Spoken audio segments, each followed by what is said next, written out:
Hooker lived in Garden City. Right, that's right, we talked about that. I lived there for 4 years, writing years. He was he graduated West Point as an artillery. Oh, okay. I was wondering if you did a good job with the artillery. We're gonna mention Oh, that's what that looks like, yeah. Who knows? He did for 4 years in the Garden City. Yeah, I know, the hotel, yeah.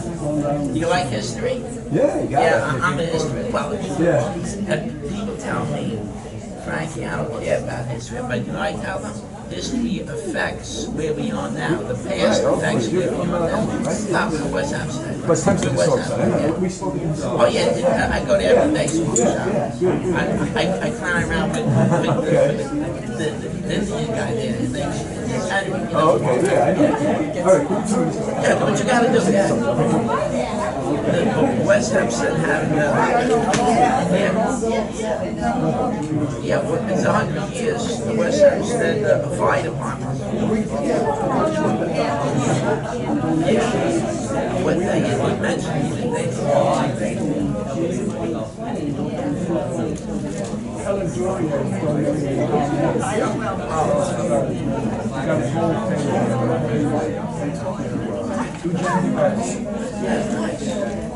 I sent them $10.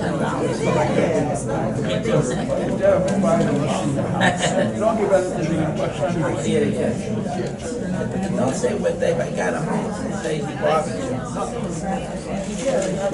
Yeah, but what thing? I'll let you know. It must be the time of day. Have the time of day. It does say that. Are you going to go to the Fireman's Barbecue? Yeah. The 100th anniversary? West Hempstead.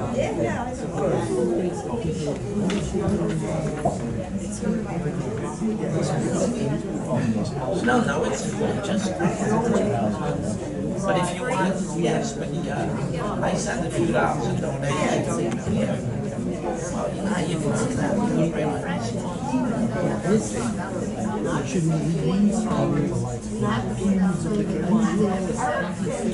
Oh, for 9/11's tomorrow, yeah. 9/11's tomorrow. Tomorrow is 9/11. Yeah, I know. We'll go Something's good. It's the West Hempstead Fire Department.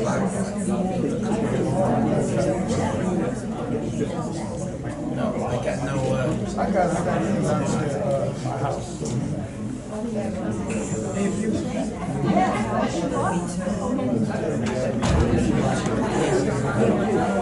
was just about an hour.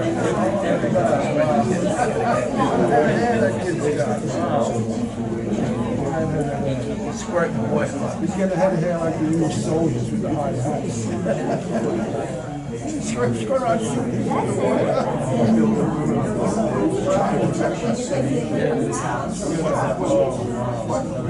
Got the bubbles. Does it make bubbles?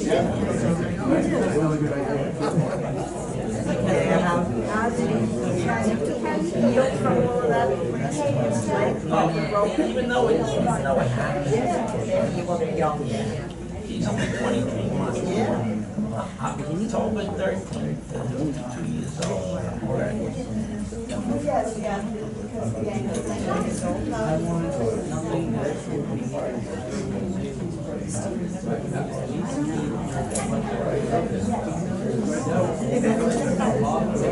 It was just 2 or 3 days ago.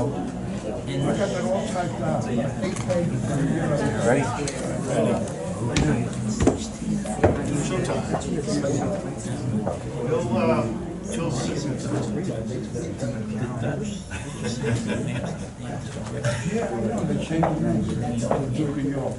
Good evening, everyone. Welcome to the Garden City Library. My name is Brian Panola. I'm on the board at the Garden City Historical Society.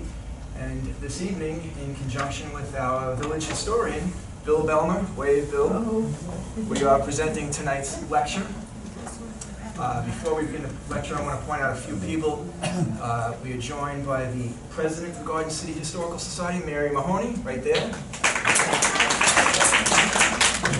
Her able vice president, Beth Watchers, right next to her. We have a couple other trustees too. We have Terry Kenny over there. Caldwell and Gloria Jones. We also have another special guest with us this evening from a county-wide organization, and that is Dr. Natalie Naylor from the Nassau County Historical Society right here. I also want to just do a quick public service announcement to mention, for any of you that are not aware, our museum, the Historical Society Museum, which is located over on 11th Street, we're undergoing a huge capital campaign to restore the museum, the exterior of the museum. This has been going on for quite a while. We have professional architects and a professional contractor working with us, and we have a wonderful gala coming up a week from this Friday, right across the street at the Garden City Hotel. So if you're interested, you can find the information on the internet, or you can talk to any of the board members. We'd love you to join us. It's going to be a wonderful event. We have live music, and of course it's a fundraiser to help us restore the museum. With that said, tonight's program is going to talk about a part of Garden City's history that you don't normally hear about. Don't forget, we have a small contingent from the West Hempstead Historical Society. You gotta mention us. You gotta mention us. We don't have as much history as Garden City, but You probably have just as much if you... the Hempstead Plains, the Hempstead Plains. It should have been the West Hempstead Plains, right? Right, back in the 1600s, right? But we love gardens. Thank you. And we like West Hempstead, too. We love Trimming Square. Oh, you see? Oh, Franklin Sticking Square, up for right, right. Trimming Square. Well, as I was saying, though, you don't normally hear about the information that you're going to learn about this evening, because this is what took place before A.T. Stewart purchased the Hempstead Plains in 1869, and the things that occurred around that time and shortly thereafter.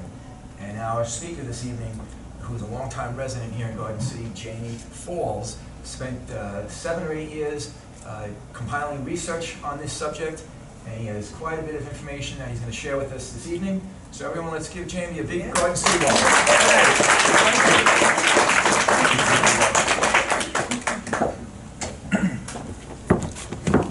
Can everyone hear me? Okay, good. I want to thank the Garden City Historical Society for inviting me here today.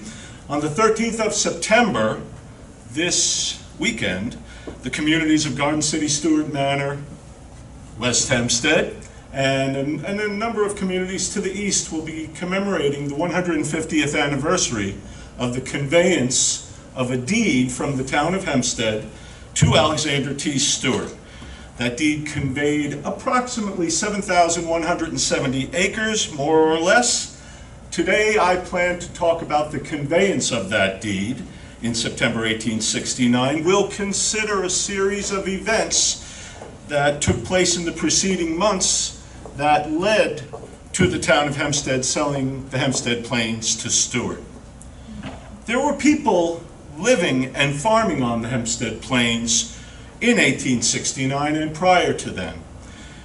We'll go into Stewart's efforts in the 2 years after the purchase to clear over 30 farms from the western part of the Hempstead Plains, essentially farms that are in what is today Garden City.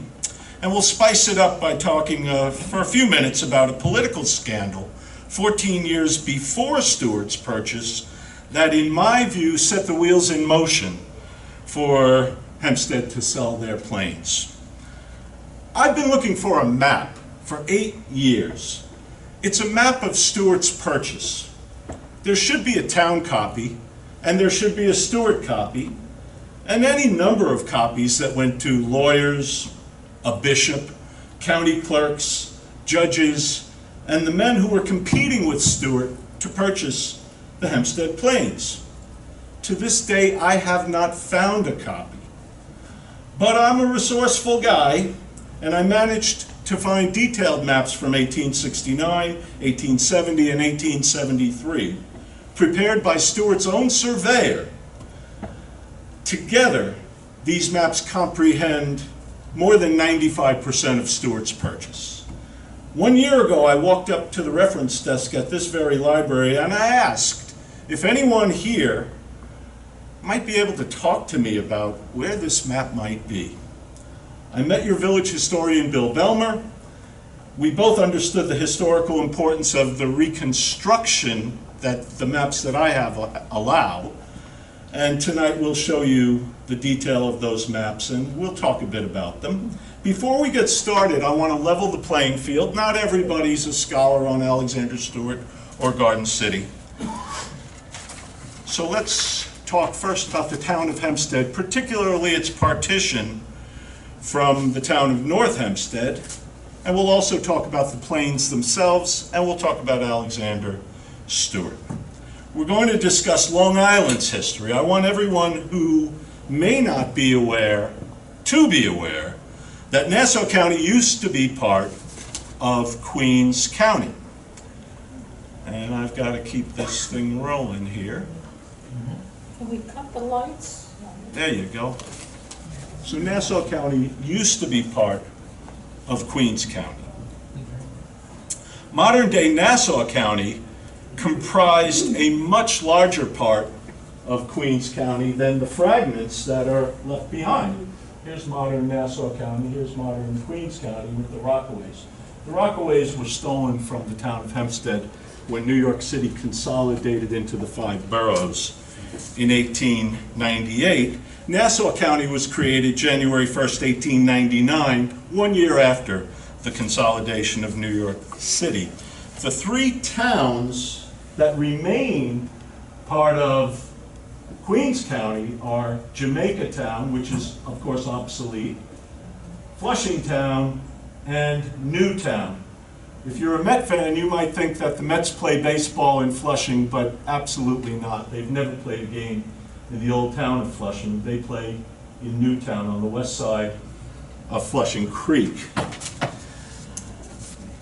Be aware that the 2 modern towns of Hempstead and North Hempstead were once a single town called Hempstead, right there. The original town of Hempstead existed from 1644 to 1784. Old Hempstead town, the combined town that was partitioned, gave its name to Hempstead Harbor and to the Hempstead Plains. I don't know the precise cause of the rift between the South Hempstead people and the North Hempstead people. It could be that the North Shore people had some grievances against their cousins across the plains. I'm really not sure. I do know of some marriages taking place between British officers during the Revolutionary War and young ladies from Hempstead. And with Hempstead Village well garrisoned, it stands to reason that some Hempstead merchants did very well for themselves trading with the enemy for 7 years during the occupation, 1776 to 1784. Still, I wonder if the rift between the 2 towns was due more to rage than to reason. When the 2 towns were partitioned, South Hempstead got more than 7,000 acres of unfenced Hempstead Plains. North Hempstead got about 1,000 acres of unfenced, open Hempstead Plains. Only 1,000 acres in North Hempstead because it's a smaller place, and the north side of the Hempstead Plains had been devoted to farming for dozens and scores of years before 1784, whereas the open plains of what became the town of Hempstead had long been the pasture, the common land pasture of the overall town of Hempstead, the pre-partition town of Hempstead. Let's just advance. Here we go.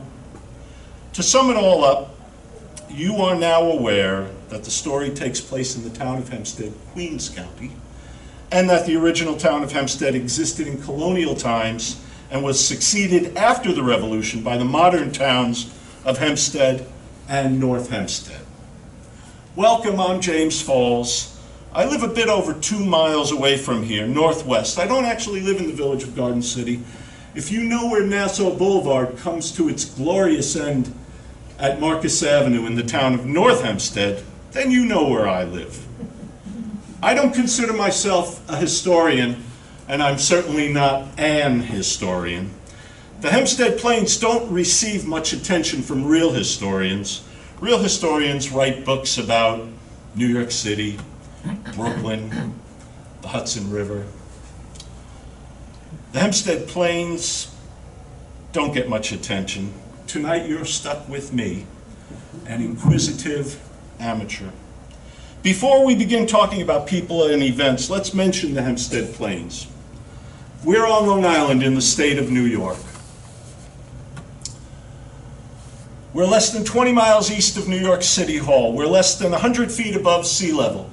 Before your feet lie hundreds of feet in sand and gravel brought here by a glacier and by erosion, and below that hundreds more feet of ocean sediment. About 800 feet down, you hit bedrock. Right about there would be that. So we're sitting on a big pile of sand here. Forget for a moment that we're one story underground. We are in the midst of a natural land feature called the Great Plains of Long Island. The main part of the Great Plains sprawls across the sister towns of Hempstead and North Hempstead and has been called the Hempstead Plains for over 350 years. When the Europeans arrived in the early 1600s, they found the plains a great prairie, a great grassland. In 1670, Daniel Denton recorded the Great Plains as being 16 miles long and 4 miles broad, upwards of 40,000 acres. Nowadays, the plains are devoted to suburban housing, commerce, recreation, with schools and hospitals, places for cops and places for robbers.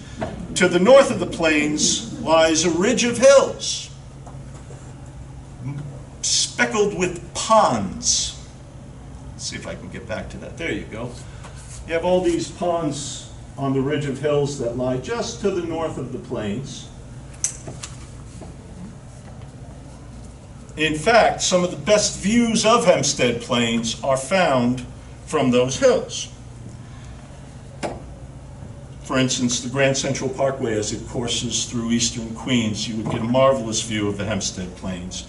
To the south of the plains, streams appear and flow to our South Shore bays. Before the Civil War, the city of Brooklyn tapped many of those streams and mill ponds for public drinking water.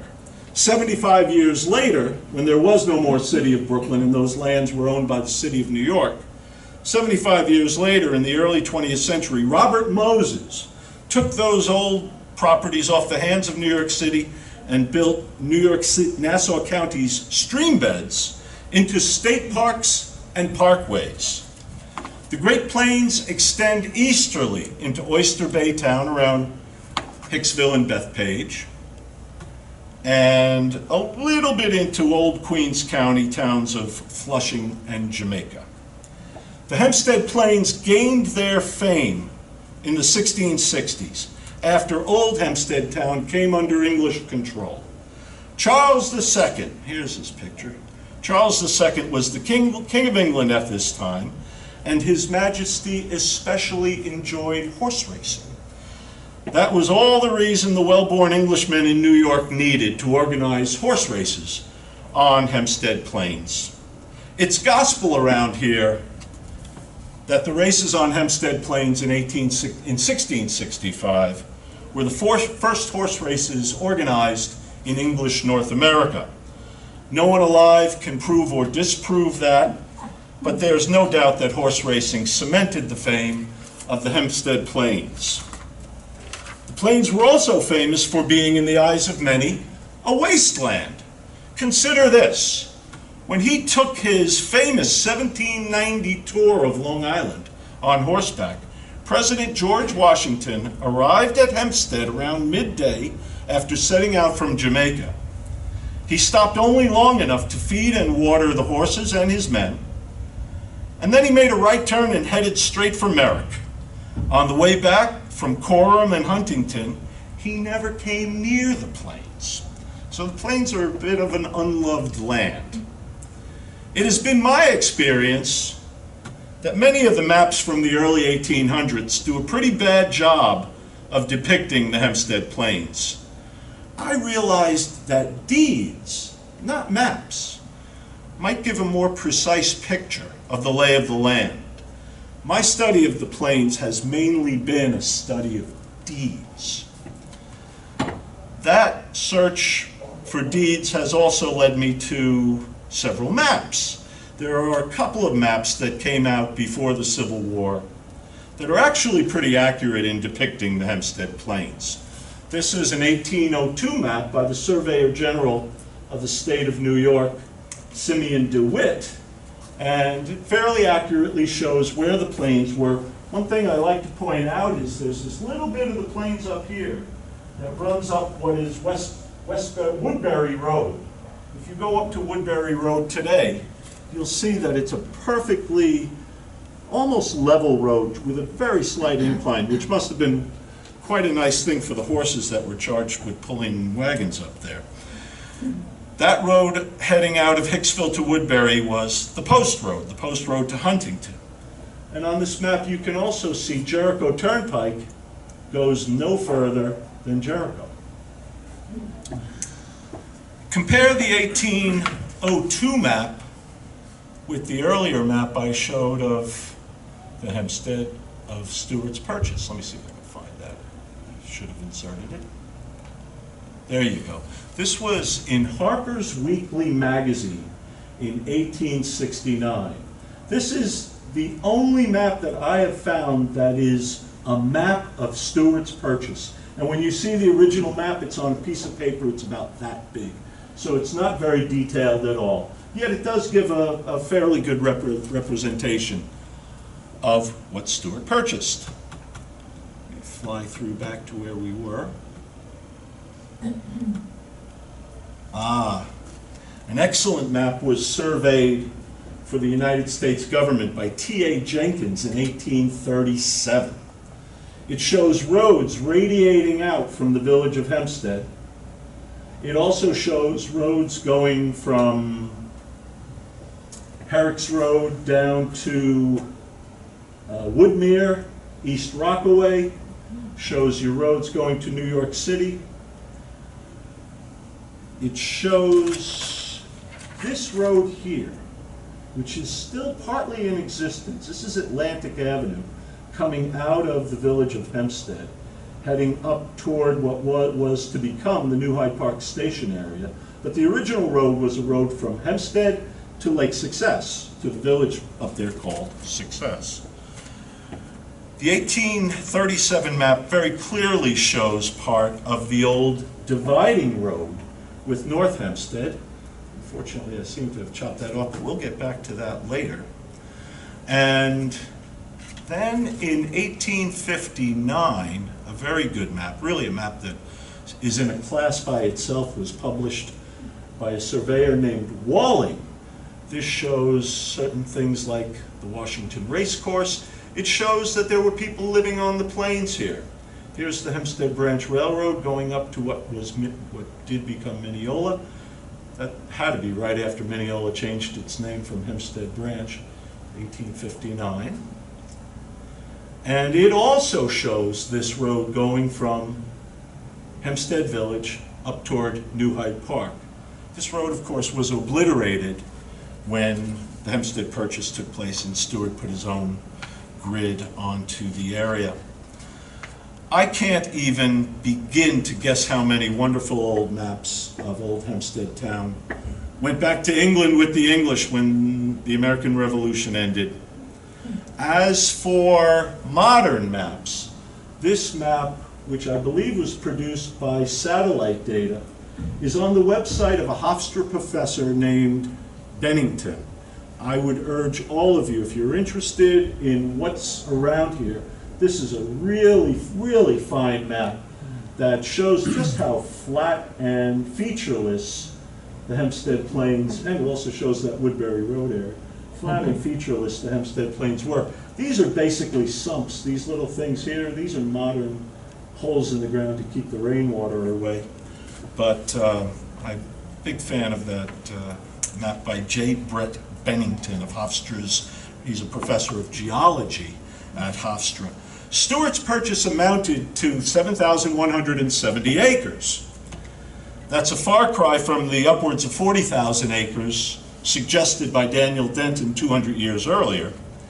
Instead of being 16 miles long and 4 miles broad, Stewart's Purchase is only about 10 miles long, and in some places, notably in Garden City, barely 1 or 1.5 miles broad.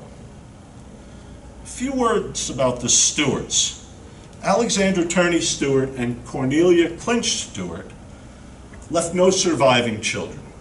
Alexander T. Stewart was one of the richest people who ever lived. He opened his first store in Manhattan in 1823, and he died in 1876, 7 years after he purchased the common plains of the town of Hempstead. He is the founder of Garden City. His widow, Cornelia, built the Cathedral of the Incarnation in his memory. They lie entombed here in Garden City. And I know there's an asterisk next to that, but they do. When Stewart opened that first store in 1823, the town of Hempstead's plains remained open and unfenced, as they had been since they formed after the last ice age. In 1825, the Erie Canal was opened, and within the space of a few years, Brooklyn was transformed from a sleepy village and an even sleepier township into one of America's great cities. By the end of the 1830s, the part of the Hempstead Plains that was to become Garden City saw railroad tracks laid across the main line and along the branch railroad from Mineola to Hempstead. In colonial times, Long Island farmers were self-sufficient. They grew their own timber, usually on woodlots a short distance away from their own farms. They raised their own pigs and cattle for meat and leather. They made their own beer, grew their own tobacco, their own wheat and corn, their own flax for linen. They set loose their sheep to graze the summer away on the Hempstead Plains, and they dressed in clothing made from homemade wool. Railroads and other applications of steam power changed that. By the mid-1800s, mass-produced cotton goods were coming in from England and New England. The forests of Maine, upstate New York, and Pennsylvania were opened up to large-scale logging. Coal was replacing wood in the hearth. Long Island farmers gave up wheat and wool growing in favor of producing milk, poultry, eggs, butter, and cheese for the nearby metropolis. My guess is that by 1850, the women of Hempstead were better acquainted with shopping at A.T. Stewart and Company's Marble Palace at 280 Broadway than they were with their own grandmother's loom. Once the beating heart of the town of Hempstead, by the middle of the 1800s, the plains were now a question in search of an answer. What was to be done with them? My fellow students, today our talk is entitled 1869, Garden City on the Eve of Stewart's Purchase. It's evident that many of you are energized and inspired and derive pride of place from the story of the Stewarts and the successful development of Garden City. If you're in that group, then Stewart's purchase of the Hempstead Plains on September 13, 1869 marks a beginning for me and my study of the Hempstead Plains as they existed before suburbia. Stewart's purchase is an event heralding the end of my study. I've run quite long in making my opening remarks, so now let me reward you for your patience. It's my pleasure to show you a set of Stewart's own maps of Garden City. These aren't maps from the 1870s that have some sort of fanciful, let's see if I can find that. Nope, I can't. That have some sort of fanciful street grid that never actually existed. These are maps that were filed with deeds that Stewart took to the Queens County Courthouse, and they document the purchases that he made in 1869 and 1870 when he was clearing 30 or so properties off the Hempstead Plains. Let's look at a few views of Garden City in 1869 right now. This is one of Stewart's maps. I don't know how many of you can figure out where we are, but the boundary of Garden City today runs along this line, and then the recreation center's down here. This is Cherry Valley Avenue. This is basically Cherry Valley itself, the landform. This is Atlantic Avenue coming up from Hempstead. This is John Street, which is a forerunner to Nassau Boulevard. It was slightly moved to the east when Garden City Estates was developed in 1906 and thereafter. And here's that street that runs up to New Hyde Park, Washington Avenue. We have all these lots. Stewart had to buy all of these out, but it's just interesting that there was a cluster of farms that went up, and look at this little narrow opening between the Maryland Avenue station area and this solid block of farms. So when we imagine the Hempstead Plains as an open, unfenced prairie where horses could just run forever, you've got to figure out that by 1869 they only had a very narrow area up here to roam free. The plains had absolutely changed from our early conception from Daniel Denton 200 years earlier.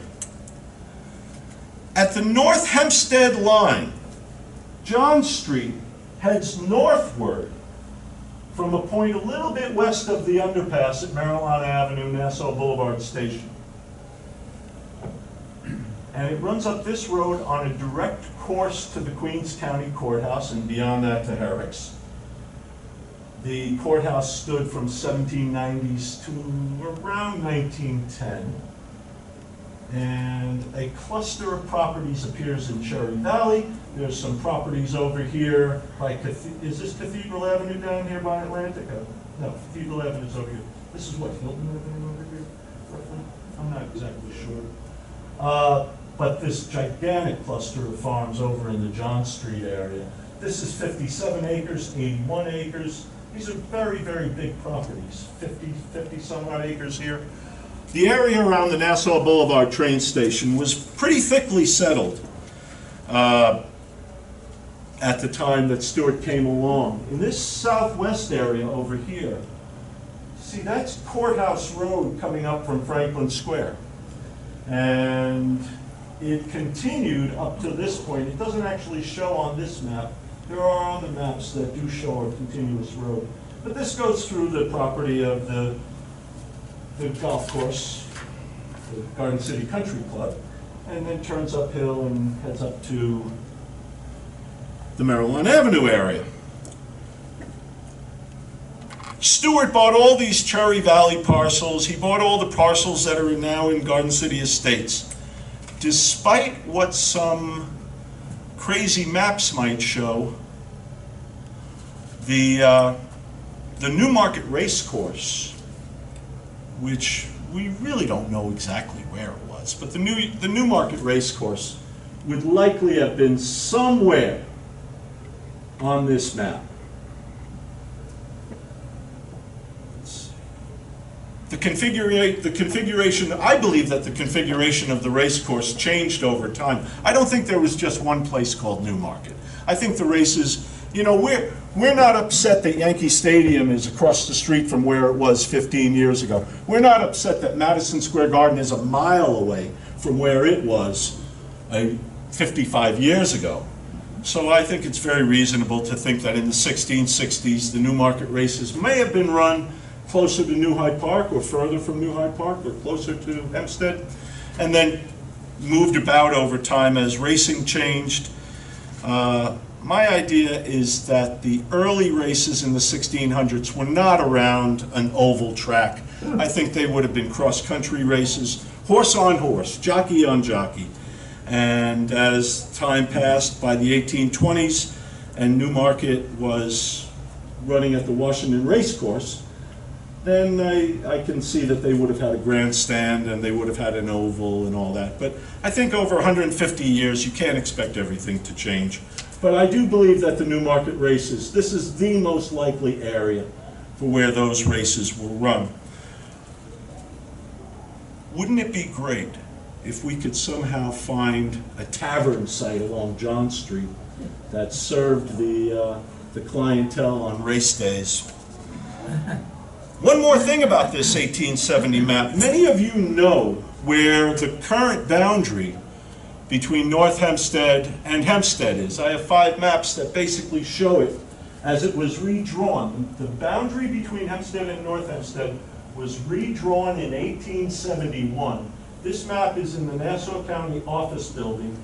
Here is the boundary running along the middle of Jericho Turnpike in front of Obadiah Bergen's, Oldfield Bergen's house. It deviates and it runs on a straight line. It runs into New Hyde Park. This would be Lakeville Road. This is a road, this is actually Miller's Lane in New Hyde Park that runs to the New Hyde Park train station. And they punch them in and they continue toward Mineola. The current modern township boundary runs through New Hyde Park in the train station area and crosses, that would be Tanner's Pond Road, Denton Avenue there. And the modern township boundary crosses right about at the Maryland Avenue, crosses the tracks right about at the Maryland Avenue train station, which would be right around there. This is Herrick's Road, and this is the Hempstead branch. The modern township boundary actually starts in the center line of Old Country Road and in the center line of the Hempstead Branch Railroad, as we can see on this map. So there was a clear landmark to where they began the redrawing of the township boundary. The point at which Old Country Road, which is what I call this missing stretch of the dividing road, it's Old Country Road. It crossed Denton Avenue, Tanner's Pond Road, a few hundred feet north of the current Stone Bridge overpass on Tanner's Pond Road. And that boundary is marked even today by a slight bend in the road. The township boundary is also marked on Jericho Turnpike by a bend in the road. And that's about where Applebee's restaurant, if you remember Castro Convertibles or the Dublin Pub, in that area of Jericho Turnpike, there's a bend in the road. That's where the dividing road once came in. With information and measurements taken from deeds and old town records, I have plotted the old dividing line between Hempstead and North Hempstead, the original 1784 dividing line, which has been replaced by that straight line from Mineola to Oldfield Bergen's house in Floral Park. But before putting it up on the screen, I want you people to be aware that I have shown this map to fewer than 20 people. You are a very select group. Ladies and gentlemen, allow me to present the missing stretch of Old Country Road. This is the town dividing line as it stood in 1784. You come off of, there's the high school there, there's Old Country Road, its termination there. It continued along this property line between these two sumps. It continued to a point here, and then over by the Maryland Avenue station, finally crossing over and heading up. These are based on actual deed and survey references. This isn't fiction. This is where the road actually used to be. And what I love about it is that you actually get a nice fork in the road, where today there's just this little bend in Jericho Turnpike. There was an actual fork in the road, and that suggests that there was something there. What was there was a tavern, of course. It was Peter's Inn, and it was beside Windmill Pond, which was a pond that I believe was here, but of course, I haven't dug holes in the ground and pulled out pond sediment, so someone else is going to have to prove my theory. But that is the missing stretch of Old Country Road. Let's get back to the Stewart map for just a second. Oops. At John Street, by the train tracks, you see 3 lots. Right up here right there. 1, 2, 3. 2 of those were in the town of North Hempstead. Now they are, of course, in the town of Hempstead since they redrew the line. All of them were owned by a farmer named Willett Lawrence. The tiny one, the 1-acre property there, that has been and still is in the town of Hempstead. The 2 larger lots adjacent to the train tracks were in North Hempstead and were not part of the 1869 Hempstead Plains purchase. A 4th lot over here, east of Herrick's Road, also in North Hempstead. Oh no, I'm sorry, the fourth lot was over here. This was left off the map. The man who made a claim to a very small piece over here, Stewart paid him $25 just to go away. Yeah, a lot of money back then. Yeah, gold. Stewart bought all these 4 lots over here. The 4th one's not even shown on the map. Stewart also bought the lot in North Hempstead on the east side of Herrick's Road, and is shown on this map framed by Old Country Road, the Long Island Railroad, and Herrick's Road. He never bought the lot in North Hempstead on the west side of Herrick's Road. That lot is notable in Long Island Railroad history as the site of the Closeville station. It was one of the Long Island Railroad's original mainline stations from March 1st, 1837. Today, that lot maintains its 1837 shape and is the larger of 2 stormwater recharge basins, or sumps, lying to the north of Garden City High School. And because of the realignment in 1871 of the township boundary, that sump is today only partly in North Hempstead. The second map from 1869 that I'd like to show you